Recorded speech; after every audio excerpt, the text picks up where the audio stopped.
ok, 3 luni acolo, 2 luni acolo, 6 luni acolo, e o mică viață acolo. Chiar îmi notasem o chestie din cartea pe care o citesc acum, Mariei Ressa, legat de observație, și ea zice că actul în sine de a observa schimbă ceea ce tu observi și cu cât te cufunzi mai mult în observație, cu atât devine mai cognoscibil ce vrei să afli. Trebuie citit de vreo 2 ori ca să prinzi, dar chiar așa am simțit că a fost și aici. Cu cât mă fundam în observații, în detalii de tipul ăsta, cu atât devenea mai recunoscibil sau cognoscibil spațiul în care mă aflam. Uneori mă observam pe mine că observam și mi se părea, nu știu, mi se păreau și un pic cheesy așa, că sunt atentă. La un dat am sesizat că nu mai auzeam cum pică merele sau nucile din copac și știam că s-a terminat recolta. Știi, genul ăsta de observații pe care la oraș sau într-un alt context poate nu le-ai avea. Și nu vreau să romantizez, nu e despre asta, e pur și simplu despre actul de a observa.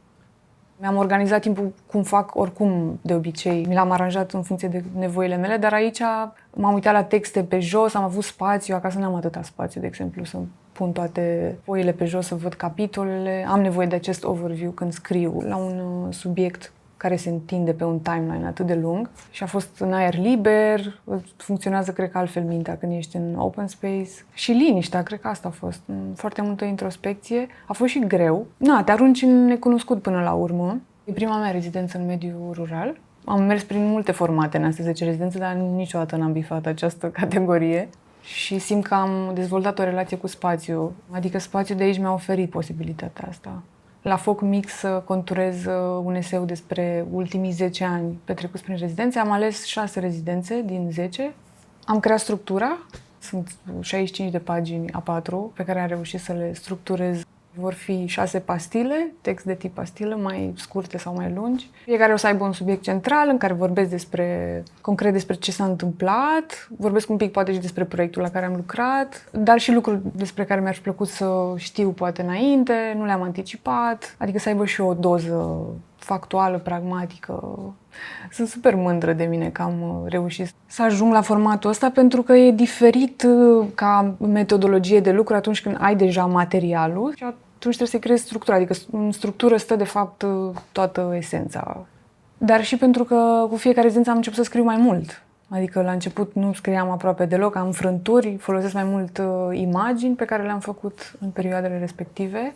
Deci se vede o schimbare și în practica mea, că am început să folosesc instrumentul ăsta mai aplicat, mai strategic, chiar ca un instrument, adică cum folosești camera, cum folosești pensula, Pixul a fost instrumentul pe care l-am folosit din ce în ce mai des.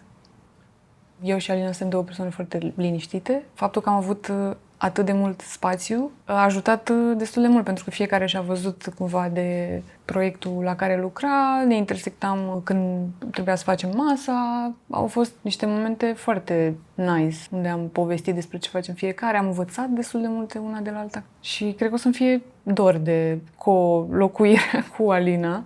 Simt că am închis acum un cerc în rezidența asta, vorbind despre alte rezidențe. Simt că am închis un cerc, dar de fapt am deschis altul, pentru că o să urmeze probabil o altă poveste scriind aceste texte. La un calcul rapid am realizat că am fost 24 de luni plecată în rezidențe, ceea ce este enorm. Adică știam că am plecat și așa, dar când am făcut calculul matematic, ok, 3 luni acolo, 2 luni acolo, 6 luni acolo, e o mică viață acolo.